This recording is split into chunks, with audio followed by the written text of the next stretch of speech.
I used to think she was just doing normal things, until one day I had to do all of it myself, and what I realized that day changed the way I see everything I used to ignore. Stay with me, because if you've ever lived with someone who carried more than they said, there's something here you might not have seen yet. Easter was always her holiday. I don't mean that romantically, I mean it practically, in the way that some things in a marriage quietly belong to one person, and everyone just accepts it without ever saying so out loud.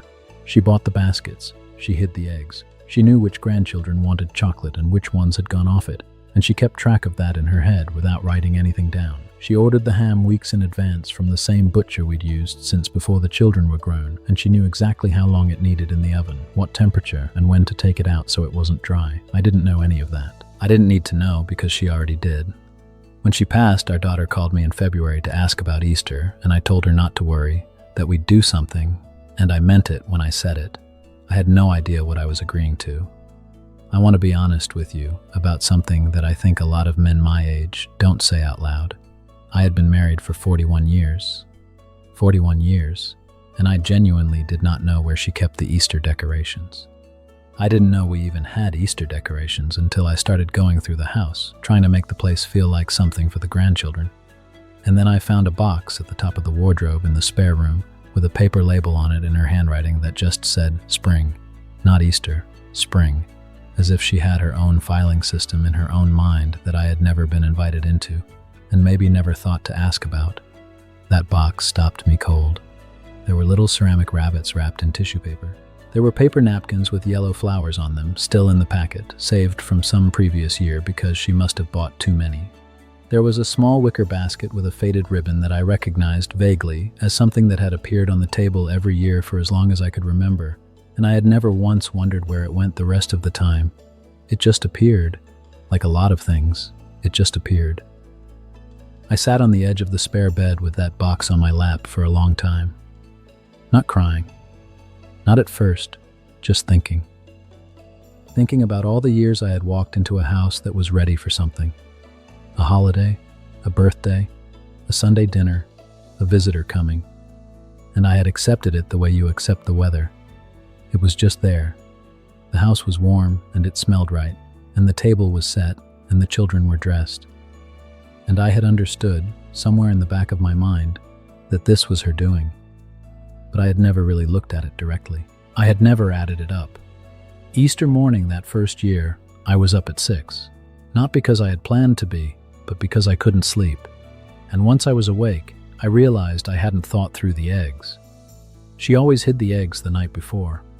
I didn't know that until I was standing in the kitchen at 6:30 in my dressing gown, boiling eggs that weren't going to be cool enough to hide in time.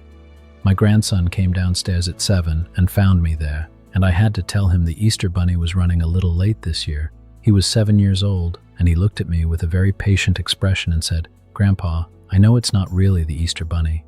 And that was the moment, that small moment, that opened something up in me that I wasn't ready for. Because she would have known he knew. She would have found a way to make it still feel like something, even for a child who had outgrown the story. She knew what each of them needed, not just what they said they wanted. And she adjusted without making it obvious she was adjusting. That was the thing I couldn't replicate, not because I didn't love them, but because I had never paid close enough attention to learn it. The dinner was edible, I will say that much. I called my daughter twice during the cooking, and she walked me through the ham. My son-in-law came early and helped with the potatoes, and the grandchildren ran around the garden the way children do when they've been given permission to be loud. By early afternoon, it looked, from a distance, like a normal Easter. But I knew the difference. I knew the napkins were wrong. I knew the table didn't look quite right, even though I'd tried. I knew I had forgotten to buy those small chocolate eggs she used to put in a bowl in the middle of the table. Just as decoration, not to eat, just to be there. Small things. Things no one mentioned because they were too kind to mention them. But I noticed every single absence. What I've thought about since, in the quiet of the evenings, is not grief exactly, though grief is in there. It's more like a reckoning. A slow, uncomfortable realization that I had been a participant in my own life in a much narrower way than I had understood. I had worked, I had provided, I had been present in the ways that felt obvious to me, and I had trusted, without examining the trust, that everything else was simply being handled. and it was being handled. Beautifully and consistently and without complaint for decades, by someone who never once handed me a list of what she did and said, "Here, do you see this? Do you understand what this takes?" She didn't do it for recognition. I know that, but I also think now that I should have looked harder, not waiting to be shown. Just looked. If you are still in it, still in the years when someone beside you is carrying things you haven't fully seen, I want to say something carefully because I'm not here to make you feel guilty. Guilt doesn't do much at our age, but attention might, just paying attention. Asking, not as a favor or a gesture, but genuinely asking what goes into it, what the quiet labor actually is, what it would mean to hold some of it yourself, not because something is wrong between you, but because it is worth knowing. Because one day, for whatever reason, you may need to know it. And the knowing, or the not knowing, will matter more than you expect. That Easter, I put those ceramic rabbits on the windowsill. I wrapped them back in the tissue paper at the end of the day, and I put the box back in the wardrobe, with her handwriting still on the label. And next February, I will go back and get them, and I will put them on the windowsill again. It's a small thing, but it's something I now know to do. And I think that is how it starts.